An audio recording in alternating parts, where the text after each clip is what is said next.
Hello everyone, welcome to my channel shape your study.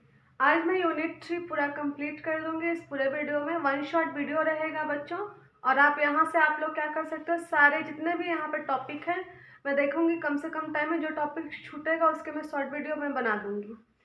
और दूसरी important बात यह है कि शॉर्ट वीडियो जैसे कि यहाँ पे कुछ चीज़ों बहुत टर्मिनोलॉजी का नाम लूँगी, तो यहाँ पे पॉसिबल नहीं है मेरे लिए कि एक चीज़ को बहुत ज़्यादा एक्सप्लेन करना। कुछ पॉइंट छूटेगा नहीं, लेकिन अगर कोई चीज़ मतलब छूट भी जाता है तो वो शॉर्ट वीडियो में कवर रहेगा। आज से वीडियो आपके पास जाएगा, एम्प्लॉयबिलिटी के भी वीडियो जाएंगे, और आपको मैं 5 सैम्पल पेपर सॉल्व करवा दूंगी। मैं पहले से कोई प्रॉमिस नहीं करूँगी, लेकिन कोशिश करूँगी एग्ज़ाम के पहले तक सारी चीज़ें कवर हो जाएं। So let's start the video. हम लोगों ने देखा है कि डिमांड ड्राफ्ट जो चैप्टर 3 है, utility services of bank, class 9 में कुछ यूटिलिटी सर्विसेज हम लोगों ने पढ़े थे, और क्लास 10 में हम लोग क्या करेंगे, कुछ इंपॉर्टेंट यूटिलिटी सर्विसेज जो हमेशा हमारे रेगुलर प्रैक्टिसेस में रहते हैं उसको करेंगे। तो आज यहाँ पे हम लोग स्टार्ट करते हैं demand draft. Demand draft actually क्या है? Demand draft is a cheque and order of one branch of bank drawer directing another branch of the same bank to pay on demand a sum of money to a specified beneficiary pay। अब आपको मैं बता दूं, bank draft, demand draft या bank draft क्या होता है। Demand draft या बैंक ड्राफ्ट एक चेक की तरह ही होता है, लेकिन यहाँ पे जैसे चेक जो ड्रॉयर हम लोग खुद होते हैं, लेकिन यहाँ पे जो चेक ड्रॉयर होता है वो बैंक खुद होता है, बैंक ही अपनी साइन करता है, इसीलिए वो प्रॉपर वेरिफिकेशन करके अपनी साइन करता है। इसीलिए हम लोग कहते हैं कि बैंक ड्राफ्ट कभी भी डिसऑनर या बाउंस नहीं होता है। अगर सबसे सिक्योर जो डॉक्यूमेंट है वो कौन सा है? बैंक ड्राफ्ट है। मान लीजिए कि आप कहीं बाहर आउट स्टेशन पे पढ़ाई करने के लिए जाते हैं, और वहाँ पे जा कर के वहाँ के इंस्टीट्यूशन हमेशा आपसे डिमांड ड्राफ्ट मांगते हैं, क्योंकि डिमांड ड्राफ्ट कभी डिसऑनर नहीं होता है, इनसफिशिएंसी ऑफ फंड को फेस कभी भी वो नहीं करता है। ठीक है, डिमांड ड्राफ्ट। और दूसरी इम्पॉर्टेंट बात है, हमारा अकाउंट जो होता है, अगर बैंक में हो चाहे नहीं हो, लेकिन हम लोग क्या करते हैं, डिमांड ड्राफ्ट की सर्विसेज को यूज़ कर सकते हैं। उसके लिए हमें एक्स्ट्रा पेमेंट करना पड़ता है। जैसे कि हम दिल्ली यूनिवर्सिटी में गए, वहाँ पे जा करके एडमिशन लिया हम लोगों ने। एडमिशन लेने के बाद क्या हुआ, वहाँ डिमांड ड्राफ्ट मांगा गया, हमारी फीस जो है डिमांड ड्राफ्ट के रूप में मांगी गई। मान लीजिए दिल्ली यूनिवर्सिटी का जो बैंक है जिसमें फ़ीस आनी है वो HDFC है, और हमारा जिसमें अकाउंट है वो SBI है। तो हम SBI अकाउंट में, SBI बैंक में ही जाएंगे और बोलेंगे कि हमारा डिमांड ड्राफ्ट दिल्ली यूनिवर्सिटी के आप HDFC बैंक में बनवा दीजिए। तो कैसे बैंक काम करेगा? बैंक वहाँ दिल्ली ब्रांच, जहाँ पे दिल्ली यूनिवर्सिटी है, उस ब्रांच में SBI बैंक को अप्रोच करेगा और उससे बोलेगा कि आप डेस्टिनेशन बैंक जो कि HDFC बैंक दिल्ली यूनिवर्सिटी है उसको पेमेंट कर दीजिए। ठीक है, जाहिर सी बात है डिमांड ड्राफ्ट क्यों नहीं डिसऑनर होता, कभी कभी क्वेश्चन पूछा जाता है, क्योंकि यहाँ पे जो ऑथराइज सिग्नेटरी होते हैं वो खुद बैंक ही होते हैं, और बैंक तभी ऑथराइज सिग्नेटरी करेंगे जब वो पूरी तरीके से सहमत हो जाएंगे आपके अकाउंट नंबर से, आपके सफिशिएंसी ऑफ फंड्स के, मतलब आपके अकाउंट में पैसा है कि नहीं है, आपके सिग्नेचर मैच कर रहा है कि नहीं कर रहा है, ये सारी चीज़ों से जब वो टैली हो जाते हैं, एकदम कन्विंस हो जाते हैं, तभी जा करके वो डिमांड ड्राफ्ट इशू करते हैं। ठीक, नेक्स्ट आते हैं, ये एक स्पेसिमेन है डिमांड ड्राफ्ट का इस तरीके का, और ये जरूरी नहीं कि हर बैंक का ऐसा ही हो, अलग अलग बैंक का अलग अलग होता है। देखिए फीचर्स ऑफ बैंक ड्राफ्ट और डिमांड ड्राफ्ट क्या है। It is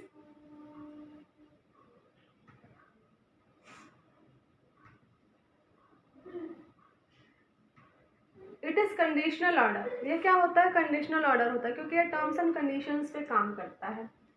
it is drawn by one branch to another branch. ठीक है, एक ब्रांच से दूसरे ब्रांच की तरफ क्या करता है, ड्रॉ किया जाता है। The bank of two branches will be same is payable on demand. मतलब कि जैसे SBI के बारे में बताया ना कि हमारा मेन अकाउंट भी SBI में होना चाहिए, और हमारा दिल्ली में भी SBI के अकाउंट के साथ क्या होना चाहिए, कॉर्पोरेशन बैंक का होना चाहिए, तभी जाकर के क्या होता है, डिमांड ड्राफ्ट बनता है। It is payable on demand, जब ज़रूरी होता है तभी डिमांड ड्राफ्ट बनाया जाता है। The amount specified is return on it. जो अमाउंट जितना हमको भेजना और देना है वो क्या होता है, उस पर लिखा हुआ होता है। The name of the specified person और इंस्टीट्यूशन, कुछ भी हो सकता है, चाहे पर्सन के नाम पे हम डिमांड ड्राफ्ट बना रहे हैं, इंस्टीट्यूशन के नाम पे बना रहे हैं, वो दोनों मेंशन रहता है। It bearer signature of the issuing authority, यहाँ पे इशूइंग अथॉरिटी कौन है, बैंक है, तो बैंक क्या करेगा, यहाँ पे साइन करता है। Branch code number is also written on it, जाहिर सी बात है यहाँ पे आपको 3-4 चीज़ें मेंशन करनी पड़ती हैं, जैसे branch code, account number, IFSC code, MICR code, ये सारी चीज़ें मेंशन करनी पड़ती है। It bears no stamp, question पूछा जाता है बैंक ड्राफ्ट कोई स्टैम्प होल्ड करता है, जी नहीं, बैंक ड्राफ्ट कोई भी स्टैम्प होल्ड नहीं करता। ठीक है, नेक्स्ट है एडवांटेज। बैंक ड्राफ्ट का एडवांटेज क्या है, सबसे पहला एडवांटेज है इट नेवर बी डिसऑनर्ड, कभी भी डिसऑनर्ड नहीं होने का है। बैंक ड्राफ्ट को भी हम अकाउंट पे ही बना सकते हैं। अब आप ये मत पूछेगा मैम अकाउंट पे ही क्या है, अकाउंट पे हम लोगों ने चेक्स में पढ़ लिया, टाइप्स ऑफ चेक में। Our next topic is ECS। ECS का फुल फॉर्म होता है इलेक्ट्रॉनिक क्लियरिंग सर्विस। बेसिकली ये जो डेफिनेशन दी हुई है यहाँ पे, ECS is an electronic mode of payment / receipt for transaction that are repetitive and periodic in nature। आपने इसकी कुछ झलक देखा था कहाँ पे, क्लास 9 में। क्लास 9 के बैंकिंग में भी ECS था। ECS क्या होता है, जैसे हमें इलेक्ट्रिसिटी बिल देने रहते हैं, हमें सैलरी देनी रहती है, हमें डिविडेंड मिलना रहता है, हमें कमीशन मिलना रहता है, हमें बैंक में इंटरेस्ट जब लोन लेते हैं देना भी पड़ता है, इन्वेस्टमेंट करते हैं तो लेते भी हैं। तो ये सारी डेट नहीं याद रहती है, तो हम बैंक को मेंशन कर देते हैं सारी डेट, और बैंक टाइमली हमारा क्या कर देता है, पेमेंट रिसीट भी कर लेता है, पेमेंट ले भी कर भी देता है हमारे बिहाफ पे। तो जो ये सारी सर्विसेज करता है उसी को हम लोग क्या बोलते हैं, ECS service.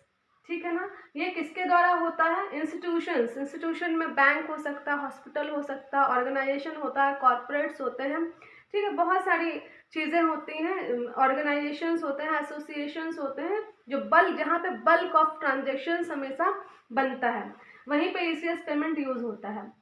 Amount towards distribution of dividend, dividend किसे कहते हैं, शेयर से जो हमको प्रॉफिट मिलता है उसे डिविडेंड कहते हैं। इंटरेस्ट, सैलरीज, पेंशन एक्सेट्रा, और for bulk collection amount towards telephone, electricity, water dues, cess tax collection, loan installment repayment, periodic investment in mutual funds, insurance premium etcetera. Essentially, ECS facilitates transfer of money from one bank account to many bank account and vice versa। ठीक है, एक account, जैसे मेरे बहुत सारे खर्चे हैं, मान लीजिए मुझे इलेक्ट्रिसिटी बिल देना है, मुझे मेरे एम्प्लॉय की सैलरी देनी है, मुझे रेंट देना है, मुझे टैक्स देना है, मुझे इंटरेस्ट देना है लोन पे, तो ये सारी चीज़ें जब हम देते हैं तो वो क्या कहलाता है, ECS सर्विसेज के थ्रू ही देते हैं। अब कभी कभी क्या होता है, हमें कमीशन रिसीट होता है, हमारे इन्वेस्टमेंट पे रिटर्न रिसीट होता है, उसके बाद हम किसी के अंडर अगर काम करें तो हमें सैलरी रिसीट होती है। तो ये सारी चीज़ें भी जो भी रिसीट हैं वो भी ECS के, क्योंकि ये बल्क ऑफ पेमेंट है, एक पर्टिकुलर पेमेंट नहीं है, बहुत सारे रिसीट इकट्ठा होकर के हमारे अकाउंट में क्या होता है, ट्रांसफर हो जाते हैं। ECS 2 टाइप्स के होते हैं, ECS debit and ECS credit. ECS credit क्या होता है, it enable payment of amount toward distribution of dividend, interest, salary, pension etcetera. जैसे मान लीजिए कि मैं एक मैनेजर हूँ कंपनी का, या MD या CEO हूँ कंपनी का, ठीक है, मैं मालिक हूँ समझ लीजिए कंपनी का, मेरे अंडर में बहुत एम्प्लॉय काम कर रहे हैं, मेरे अंडर में क्या होता है, मुझे इंटरेस्ट भी क्या है देना है लोन का, मुझे रेंट देना है, मुझे इलेक्ट्रिसिटी देना है, डिविडेंड देना है, ठीक है।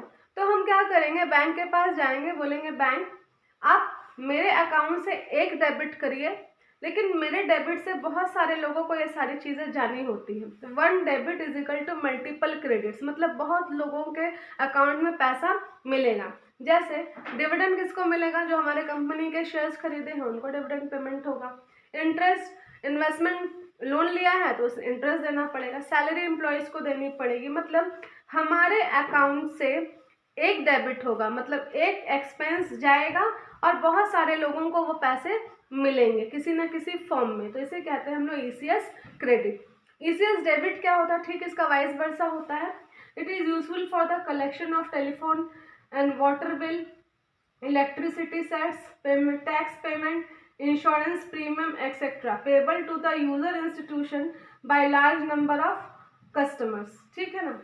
तो जो ECS डेबिट होता है, जब हम लोग कलेक्शन ऑफ टेलीफोन बिल का कलेक्शन करते हैं, वाटर बिल का कलेक्शन करते हैं, टैक्स का कलेक्शन करते हैं, इंश्योरेंस प्रीमियम का जब कलेक्शन करते हैं तो वो क्या कहलाता है, multiple debit and one credit. मतलब हमारे क्या होंगे, एक क्रेडिट होगा, मतलब हमारे पास एक बार क्रेडिट हो रहा है और बहुत सारे क्या होते हैं हमारे एक्सपेंसेस है वो क्या हो जाएंगे, हमारे डेबिट होते हैं, तो वो क्या कहलाता है, ईसीएस डेबिट। अब ये जो ईसीएस डेबिट है एक कुछ इम्पॉर्टेंट चीज़ों पे काम करता है। मतलब कैसे काम करता है आपको बता दूं, ईसीएस डेबिट हो गया, नेफ्ट हो गया, आरटीजीएस हो गया, इंटरनेट बैंकिंग हो गई, ये सब सीबीएस इनेबल्ड बैंक के थ्रू ही काम करते हैं। सीबीएस इनेबल्ड बैंक मतलब जिसमें कोर बैंकिंग सॉल्यूशंस होता है, इसके लिए एक परमिशन लेनी पड़ती है आरबीआई गाइडलाइंस के थ्रू, और उसी के ये सारी चीज़ें पार्ट्स हैं जो शॉर्ट में पूछे जाते हैं। नच क्या है, national automatic clearing house is a centralize system implemented by NPCI. जो ईसीएस को रेगुलेट करता है वो क्या करता है, नच करता है, और नच का फुल फॉर्म क्या होता है, नेशनल ऑटोमेटेड क्लियरिंग हाउस। ये centralize system implemented by NPCI. NPCI क्या है, आरबीआई के दो ब्रांचेस हैं, एक ऑफलाइन पेमेंट को देखता है, रिसीट को देखता है, और एक ऑनलाइन पेमेंट एंड रिसीट के ऊपर काम करता है। तो जो ऑनलाइन रिसीट एंड पेमेंट के ऊपर काम करता है, जो अलग सी ब्रांच है, उसे हम लोग क्या कहते हैं, एनपीसीआई। ठीक है, लेकिन उसका मॉनिटरिंग पावर आरबीआई के ही हाथ में है, not other than RBI. National payment corporation of India, only online payment यहाँ पे होंगे। It provide online transaction routing processing settlement services to members participating to UPI. UPI क्या है आप लोग जानते हैं, यूपीआई पेमेंट हो गया, गूगल पे हो गया, आपका भीम ऐप हो गया, ठीक है ना, फ़ोन पे हो गया, बहुत सारे आप कार्ड इंसर्ट कर देते हो उसके थ्रू पेमेंट हो जाता है, तो all these are the part of UPI. तो एनपीसीआई के अंडर में यूपीआई होता है। It is instant real time payment system developed by NPCI. ये हमारे पेमेंट की ट्रांसपेरेंसी को बरकरार रहता है, मतलब इमीडिएट पेमेंट। आजकल लोगों के पास पेशेंस नहीं है, कैश ले जाने में डर है कि चोरी ना हो जाए, तो हम लोग क्या करते हैं, फ़ोन के थ्रू स्कैनिंग करके या कॉन्टैक्ट नंबर पे यूपीआई का यूज़ करके पेमेंट कर देते हैं। तो ये पेमेंट बहुत तरीके का होता है, P2P मतलब peer to peer, person to person होता है, P2M पर्सन टू मर्चेंट, जैसे आप दुकानदार वगैरह को करते हैं, P2PM फॉर स्मॉल मर्चेंट, जैसे आप किसी स्मॉल मर्चेंट को कर रहे हैं, उसके बाद आप रिटेल सेक्टर को कर रहे हैं, अनऑर्गेनाइज सेक्टर को कर रहे हैं, तो ये क्या हो जाता है आपका P2PM। अब बहुत बार बच्चों को कंफ्यूजन होता है स्पॉन्सर बैंक और डेस्टिनेशन बैंक का। स्पॉन्सर बैंक क्या है और डेस्टिनेशन बैंक क्या है। जो ईसीएस सर्विस को इनेबल करता है, जो ईसीएस सर्विस की फैसिलिटी प्रोवाइड करता है, वो क्या कहलाता है, स्पॉन्सर बैंक कहलाता है। लेकिन जो बेनिफिशियरी होता है, जिसके पास फाइनली क्या होता है, वो बेनिफिट जाता है, तो उसको हम क्या बोलते हैं, डेस्टिनेशन बैंक बोलते हैं। स्पॉन्सर बैंक क्या है, these are the banks empanelled with NPCI. ये सब एनपीसीआई से इंटरकनेक्ट होते हैं, एनपीसीआई इनको क्या दिया होता है, परमिशन दिया होता है to facilitates the e mandate process. पहले ये 3 बैंकों के पास में ही स्पॉन्सरशिप थी, एचडीएफसी, एचएसबीसी और पीएनबी। लेकिन धीरे धीरे with the change of time ये स्पॉन्सरशिप या बोल सकते हैं मैनिपुलेशन पावर या रेगुलेटिंग पावर बहुत सारे बैंकों में होती जा रही है। लेकिन बेसिकली ये तीनों क्या हैं, त्रिदाता हैं, ठीक है ना। त्रिदाता है मतलब त्रिदेव हैं ये लोग। त्रिदेव जानते हैं क्या होते हैं, हमारे जो हिंदू धर्म में 3 देवताओं को ब्रह्मा विष्णु महेश, वैसे ये लोग भी स्पॉन्सर बैंक है, ब्रह्मा विष्णु और महेश। मतलब ये मत लिख देना, आप लोग लिख मत देना, मैं समझाने के लिए बोल रही हूँ, ठीक है। बीच बीच में मैं बोले ही जा रही हूँ, वन शॉर्ट वीडियो में आप लोग भी बोर होते होंगे, तो इसीलिए मैं बीच बीच में बोल रही हूँ। त्रिदेव है, त्रिदेव मतलब ब्रह्मा विष्णु और महेश। डेस्टिनेशन बैंक क्या होता है, जिसमें कस्टमर का अकाउंट होता है, कस्टमर जो बेनिफिट पाता है बैंक से, उसी को हम लोग बोलते हैं destination bank. The bank where the customer holds their account from which the automatic debit is made. Clear. अब आते हैं हम लोग ई बैंकिंग। ई बैंकिंग से आप सभी रूबरू हैं। इंटरनेट बैंकिंग आजकल बहुत ट्रेंड में है। जो बैंकिंग हम इंटरनेट के हेल्प से या कंप्यूटर या पीसी के हेल्प से करते हैं उसी को क्या बोलते हैं, इंटरनेट बैंकिंग। ये क्या करता है, हमारे टाइम, एनर्जी, मनी सबको क्या करता है, कम करता है। ठीक है, कम से कम समय में हमारे वर्क को बहुत स्पीडी बना देता है। तो electronic banking carried out with the help of computerize system. बच्चों एक चीज़ बताऊँ आपको, आप जो ये मेरा प्रेजेंटेशन है उसको पॉज करके उससे नोट्स भी बना सकते हैं, आपके लिए बेनिफिशियल होगा। और जो जैसे छोटे छोटे टर्मिनोलॉजी मैं यूज़ करूँगी जिसको मैं बता तो दूँगी लेकिन मैंने यहाँ पे मेंशन नहीं किया, उसको मैं शॉर्ट वीडियो के थ्रू बता दूँगी आपको।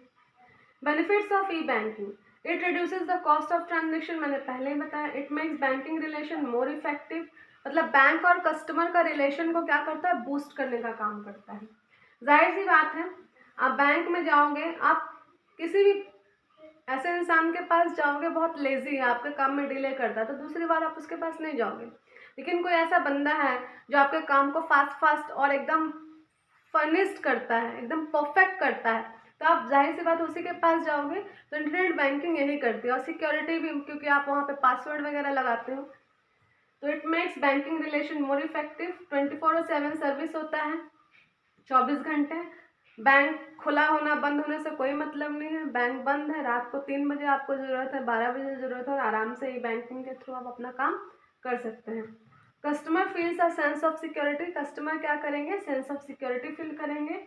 The bank gains the competitive advantages, load branches is reduce, मतलब बैंक का जो लोड होता है वो क्या हो जाता है, रिड्यूस होता जाता है।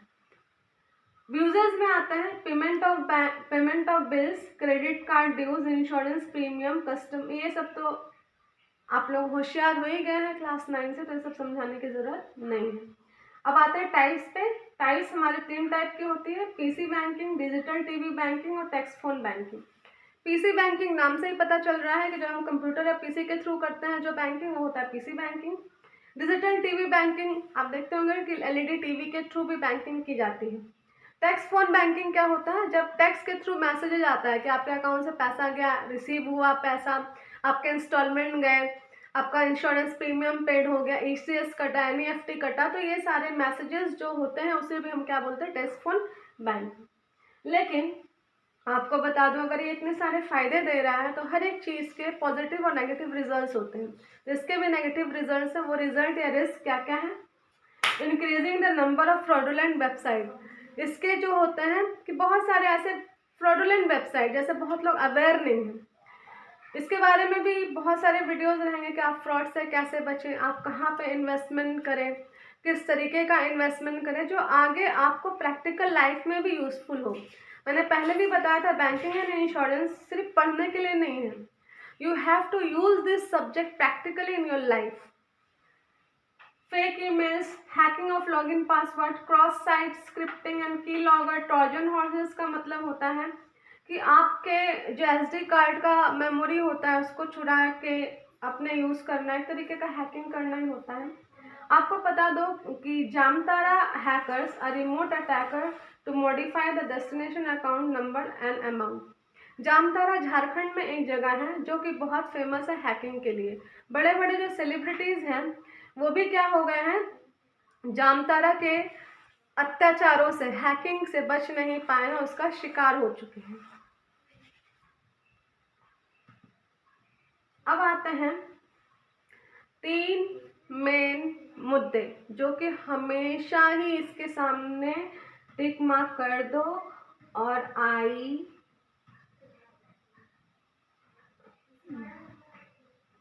सॉरी मुझे लिखने में थोड़ी सी MP, मतलब इम्पॉर्टेंट, ये बहुत ही इम्पॉर्टेंट है, क्वेश्चन पूछा ही जाता है, ठीक है ना। फिशिंग क्या है, फिशिंग आप जानते होंगे, फिशिंग रॉड से जो फिश निकालते हैं that is regarded as fishing.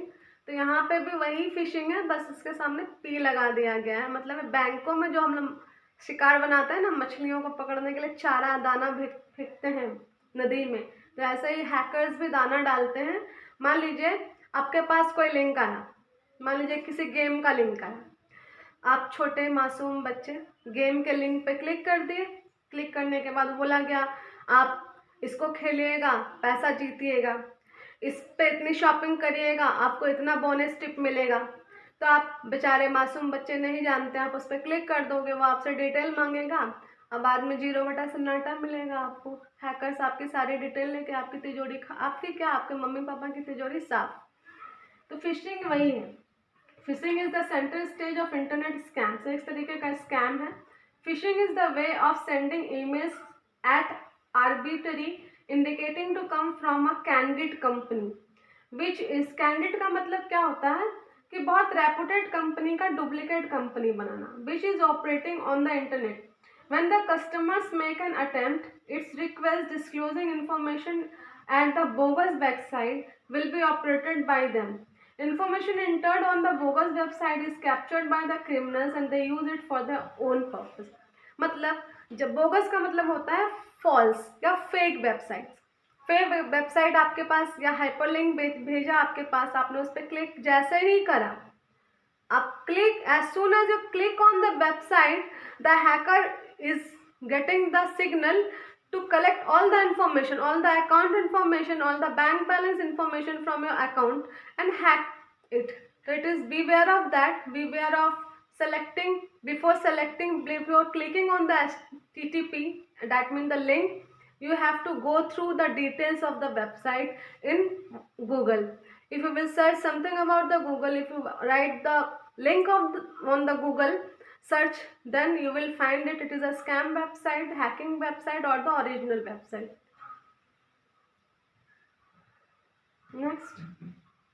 Next is skimming.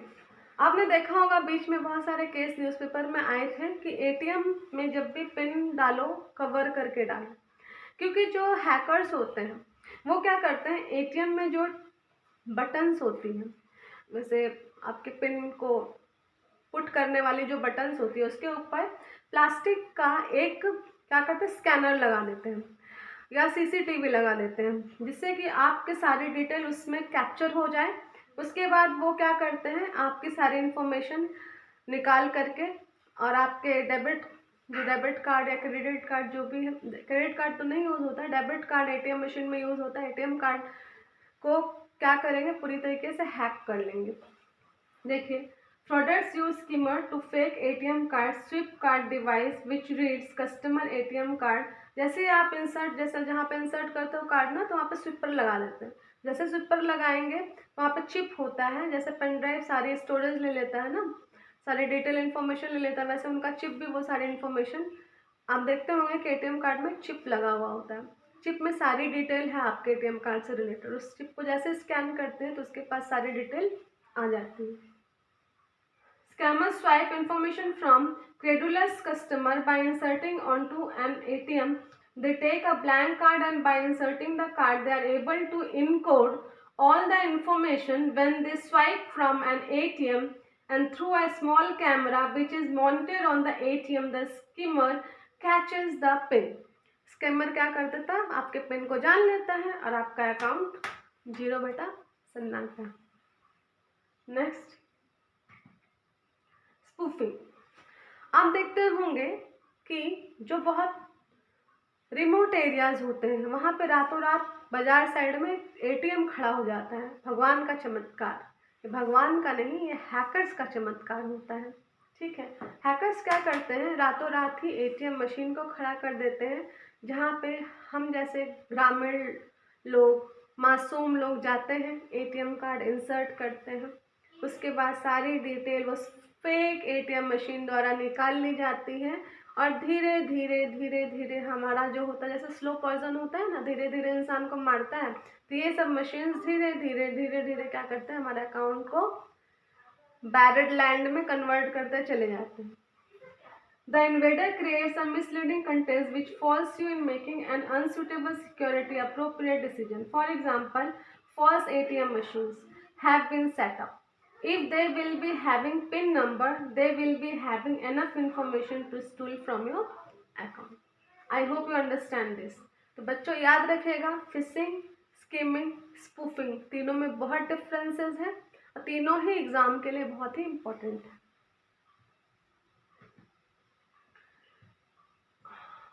अब आते हैं नेक्स्ट टॉपिक पे, जिसको बोलते हैं आरटीजीएस। यहाँ पे ईसीएस का भी पिक्चर आ गया है। तो फॉरगेट इट, इसको मैंने डिस्कस कर दिया। आरटीजीएस में आते हैं। आरटीजीएस का जो फुल फॉर्म होता है वो होता है real time gross settlement. Real time का मतलब समझना है और ग्रॉस सेटलमेंट का मतलब समझना। अगर इन दो मुद्दों को आप समझ जाएंगे तो आरटीजीएस क्या है, आपके बाएं हाथ का खेल है, ठीक है ना। तो आरटीजीएस का मतलब, रियल टाइम का मतलब क्या होता है, जिस टाइम पे आपका ट्रांजेक्शन हुआ उसी टाइम पे उसका क्लियरेंस हो गया। और ग्रॉस सेटलमेंट का मतलब क्या होता है, ग्रॉस सेटलमेंट का मतलब होता है 1 to 1 बेसिस। मतलब यहाँ पे ट्रांजेक्शन इकट्ठे नहीं किया जाएगा। जैसे आपको मिस्टर रामू को पेमेंट देना है, तो आपने जैसे ही मिस्टर रामू को पेमेंट दिया, बैंक के पास मैसेज गया, विद इन अ सेकेंड वो रामू के पास पेमेंट चला जाएगा। मान लीजिए मिस्टर जॉय मुखर्जी ने आपको कोई रिसीट दी, तो आपने जैसे ही बैंक को मैसेज करा या आपके बैंक के बाद मैसेज चला ही जाता है आपके थ्रू, तो बैंक ने इमीडिएटली ही क्या कर दिया, मतलब 1 to 1 जब सेटलमेंट होता है तो उसे हम लोग ग्रॉस सेटलमेंट बोलते हैं। और जिस टाइम पे होता है पर्टिकुलरली तो उसको हम लोग बोलते हैं रियल टाइम। देखिए, real time means payment transaction is not subjected to any waiting period. यहाँ पे वेट नहीं होता। As soon as the transaction process it will be settled by the bank. The transaction are settled as soon as they process, ठीक है। Gross settlement means transaction is settled 1 to 1 basis. दूसरी important चीज़ है, जो RTGS होता है वो banking hours में ही होता है। अगर बैंक बंद तो आरटीजीएस का काम बंद। बैंकिंग आवर्स क्या होते हैं, वेरी करते हैं, 9 to 4:30 में लमसम, कोई कोई 5 PM तक भी ओपन करता है। वीकडेज और सैटरडे में 9 to 2 PM, 2 PM तक बैंक बंद हो जाता है सैटरडेज में। लेकिन आरटीजीएस की कुछ शर्तें हैं। पहली शर्त है कि आपका करंट अकाउंट होना चाहिए। दूसरी शर्त है कि मिनिमम आप 2 लाख रुपए ही आरटीजीएस के थ्रू यूज़ कर सकते हो, उससे कम का ट्रांजेक्शन आप यहाँ पे नहीं कर सकते। दूसरी इंपॉर्टेंट चीज़ है, इसके कुछ चार्जेस होते हैं जो कि आगे चार्ट है उसमें मैंने लिख दिया है। तीसरी इंपॉर्टेंट चीज़ है कि जब आप कोई चीज़ रिसीट करते हैं किसी के थ्रू आरटीजीएस, जैसे मैंने बोला कि मैंने मिस्टर जॉय मुखर्जी से पैसा रिसीट किया, तो मेरे चार्जेस नहीं कटेंगे, किसके कटेंगे, जॉय मुखर्जी के कटेंगे। तीसरी इंपॉर्टेंट चीज़ ये शर्त है कि अगर मैं आरटीजीएस करने जा रहा हूँ तो जिसके लिए करने जा रहा हूँ उसका भी आरटीजीएस बैंक अकाउंट में होना चाहिए। अगर नहीं होगा तो हमारा ट्रांजेक्शन क्या हो जाएगा, फेल हो जाएगा। देखिए, all bank branches in India are not RTGS enabled. मैंने पहले भी बोला था जब ईसीएस पढ़ाया था कि जब ईसीएस आरटीजीएस नेफ्ट होता है तो हमको एक पर्टिकुलर सर्विस जिसको हम लोग सीबीएस बोलते हैं उसको इनेबल कराना पड़ता है। अगर नहीं होगा वो सब मतलब सर्विस एनेबल, तो इनमें से कोई भी फैसिलिटी बैंक हमको नहीं दे सकता है। Only CBS enabled bank branches can extend this facility. RTGS transaction is processed continuously through out the business hours and not in batches. यहाँ पे बैचेस में या नेटिंग पीरियड में नहीं होता है, यहाँ पे 1 to 1 बेसिस पे ट्रांजेक्शन होते हैं। The receiving bank has to credit the customer account within 2 hours of receiving the fund transfer message। मतलब जैसे ही मैसेज आता है तो अगर कोई सर्वर प्रॉब्लम है तो 2 घंटा, मैक्सिमम 2 घंटा के अंदर आपका पेमेंट क्लियर हो जाएगा। कभी कभी तो 1 मिनट में ही हो जाता है, लेकिन अगर कोई सर्वर इशू है या कुछ इशू है तो 2 घंटा मैक्सिमम टाइम लगता है। फीस ऑफ आरटीजीएस वेरीज, मैंने पहले ही बोला मिनिमम अमाउंट क्या है आपका 2 लाख है, मैक्सिमम कुछ भी अमाउंट नहीं है, कोई भी मैक्सिमम आप करोड़ों, बिलियन, मिलियन जितना भी हो ट्रांसफ़र कर सकते हैं। सॉरी, अब आते हैं नेफ्ट पे। आरटीजीएस में आपका 25 rupees, 75 rupees, 125 rupees varies from bank to bank, ये चार्जेस है। एनईएफटी पे आते हैं। एनईएफटी क्या है, national electronic fund transfer. Features of NEFT क्या है, for being a part of NEFT fund transfer network bank branch has to be NEFT enable. मतलब कि जैसे आरटीजीएस में दोनों साइड होना चाहिए, आरटीजीएस और एनईएफटी भी, आप जिसको कर रहे हो उसके पास भी एनईएफटी होना चाहिए, उसके बैंक में भी और आपके बैंक में भी एनईएफटी होना चाहिए। अब एनईएफटी है क्या, जैसे आरटीजीएस 1 to 1 बेसिस पे होता है या बंचिंग बेसिस पे होता है या नेटिंग, मतलब यहाँ पे 1 या 2 घंटे के ट्रांजेक्शन्स को एक्यूमुलेट कर लिया जाता है, फिर धीरे धीरे उन ट्रांजेक्शन को क्लियर करने का काम किया जाता है। और यहाँ पे एक चीज़ बहुत अच्छी बात है, आप 100 रुपये से लेकर के 1 करोड़ रुपए तक एनईएफटी कर सकते हैं। और देखते हैं एक एक करके।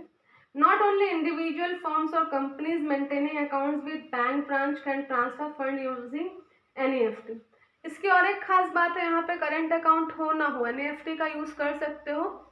और अगर आपके पास अकाउंट नहीं है तो आप अगर 50,000 दे रहे हो तो मिनिमम आपको 50,000 का NEFT, यहाँ पे फिर मिनिमम अमाउंट आ जाता है, मिनिमम आपको 50,000 का NEFT कराना पड़ेगा, उससे कम का नहीं करा सकते। लेकिन अगर आपका NEFT अकाउंट है बैंक में तो फिर आप 100 रुपये भी करा सकते हो, कोई मिनिमम लिमिट नहीं, ठीक है। Not only individual form, such individual form companies who do not have the bank account, समझ में, NEFT अकाउंट होना चाहिए तो वो नहीं है। Also deposit cash in NEFT enable branch with instructions to transfer fund using NEFT, ठीक है। Only individual firm or companies maintaining accounts with NEFT enabled bank branch can receive funds through NEFT. In case if any bank has bank account and there is no limit, मैंने पहले ही बता दिया, either minimum और maximum on amount. In case अगर नहीं है तो क्या होना चाहिए, 50,000 कैश आप ट्रांसफ़र कर सकते हैं। नो चार्जेस, जैसे RTGS में भी था, इंटरनल रेमिटेंस के लिए कोई चार्जेस नहीं है, एक्सटर्नल के लिए है। एक चीज़ यहाँ पे मैंने बताई है, foreign remittance can not be receive through NEFT। अब यहाँ पे एक मुद्दे की बात है जो आपके PDF में है, जैसे NRE NRO अकाउंट होता है, जो NRI अकाउंट होते हैं ना रहा इंडियन, तो उन लोगों के अकाउंट में पैसा भेजने के लिए अब NEFT national electronic fund transfer है, तो हम लोग अपने देश के बाउंड्री के अंदर ही फंड ट्रांसफ़र कर सकते हैं। लेकिन यहाँ पे एक फीचर है कि आप फॉरेन रेमिटेंस नहीं कर सकते हैं। लेकिन अगर फेमा, फॉरेन एक्सचेंज एक्ट जो होता है, foreign exchange marketing exchange act जो होता है, उसके तहत अगर आप, और वायर ट्रांसफ़र गाइडलाइंस के अंडर अगर आपको इंस्ट्रक्शंस मिल जाते हैं आपके बैंक को, तो आप NRE और NRO अकाउंट में ट्रांसफ़र कर सकते हैं, ये एक कंडीशन है। अब NRE अकाउंट क्या है, NRO अकाउंट क्या है, उसके क्या टर्म्स एंड कंडीशंस है, वो उसके लिए आपको मेरे शॉर्ट वीडियो देखने होंगे।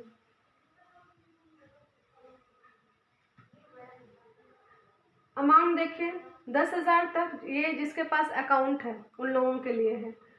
नॉन अकाउंट होल्डर के लिए 50,000 होना चाहिए, ठीक है, उससे ज़्यादा कम नहीं।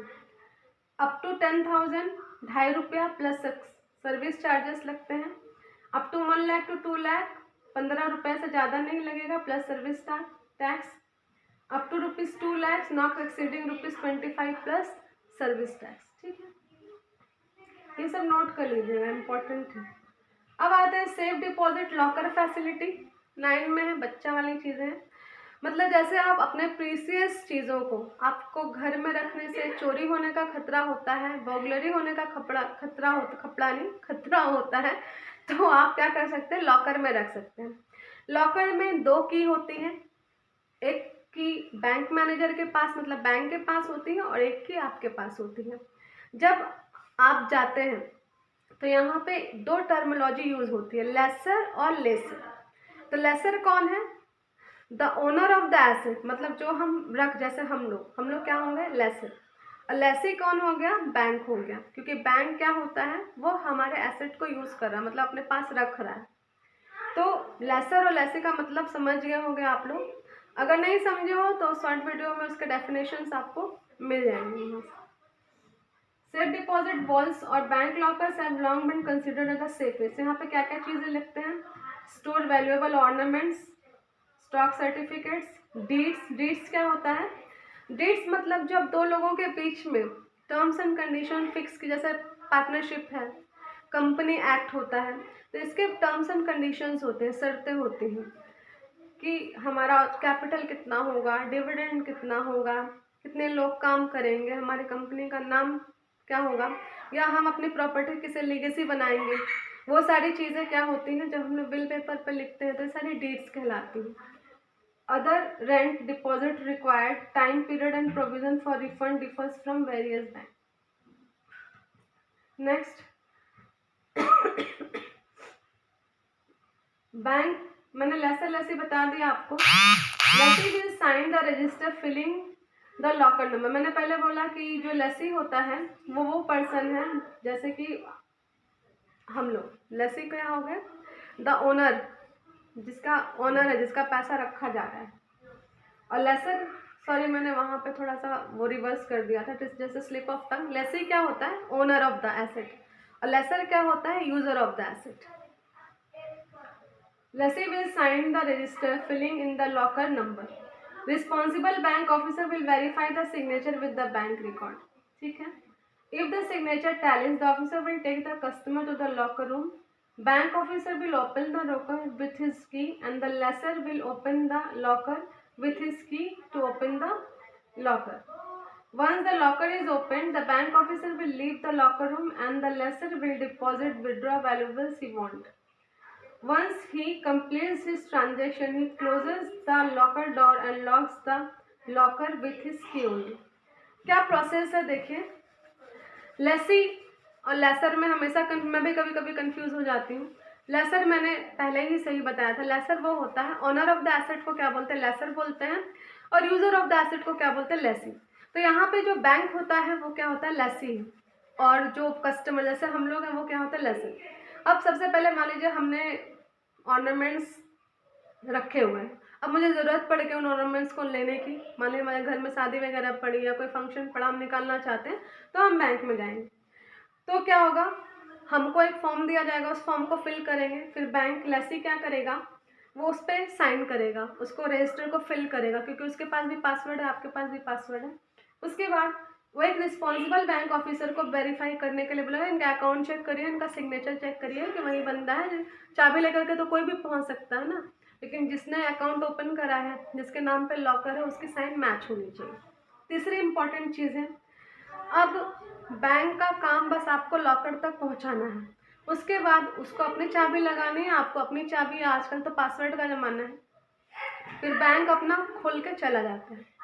जाने के बाद कस्टमर को रूम बंद कर दिया जाता है। कस्टमर अपने नाम पे, वहाँ पे कोई सीसीटीवी नहीं रहता है, ठीक है ना। तो क्योंकि बैंक को नहीं मतलब है कि उसके अंदर क्या, बैंक सिर्फ उसको अच्छे से रखने का काम करता है। अब हम अपना वैल्यूएबल थिंग्स निकालें, फिर उसके बाद हम अपना लेकर के लॉक करके चले जाएंगे। फिर बाद में बैंक आएगा, अपना पासवर्ड डालेगा, उस लॉकर को बंद कर देगा। This is the function. इसमें एक लास्ट टॉपिक रह जाता है, that is the IFSC code, Indian financial system code. अब ये क्या होता है जान के रखिए। एक अल्फा न्यूमेरिक कोड है जो कि 11 डिजिट का होता है। 11 डिजिट में बच्चों जो फर्स्ट 4 डिजिट होता है वो बैंक को रिप्रेजेंट करता है। जैसे SBI, तो ISBI करके लिखा हुआ होगा। HDFC लिखा हुआ होगा, तो 0 SBI लिखा होगा।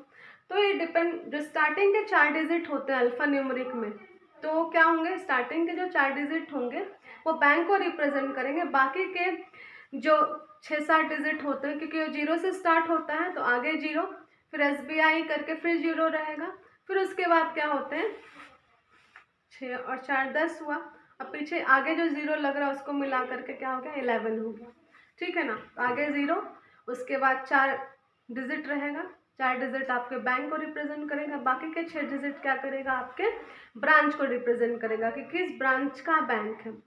तीसरी इंपॉर्टेंट चीज़, ये पूरे IFSC कोड में जो 5 डिजिट या 5 कैरेक्टर होते हैं वो 0 ही होते हैं। ये समझ में आ गया आपको? अगर आपको नहीं समझ में आया तो आप पूरा वीडियो को लास्ट तक देखिएगा।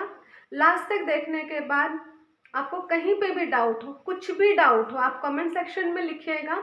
मैं इसके बाद जो वीडियो डालूंगी वो एम्प्लॉयबिलिटी स्किल पे डालूंगी, और एम्प्लॉयबिलिटी स्किल के 15-15 मिनट के वीडियो होंगे, और वो वीडियो 1 वीक में कंप्लीट हो जाएंगे। उसके बाद we will do the sample paper, ठीक है।